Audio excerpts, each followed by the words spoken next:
If you want your pen colors and your highlighter colors to match their sticker colors, this is exactly how you do it with the color dropper tool. Let me show you how to find the exact right hex codes to use in your digital planner so everything matches. Let's talk about how to find specific colors and hex codes in Goodnotes.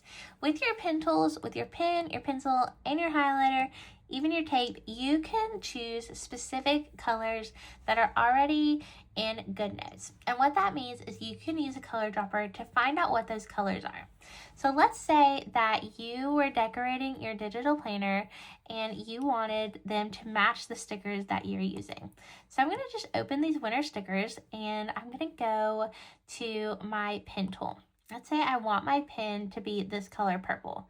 I'm going to click right here, and this is the same whether you're using pen, pencil, or highlighter. You're just going to click right here, go down to custom, and then this color dropper tool pops up. So whenever you do that, then this like circle here will pop up, and you can move this around until it's over the color that you want. So if I want it to be with this purple color, once I release, it's going to pop up with the hex code, and it's going to say add to presets.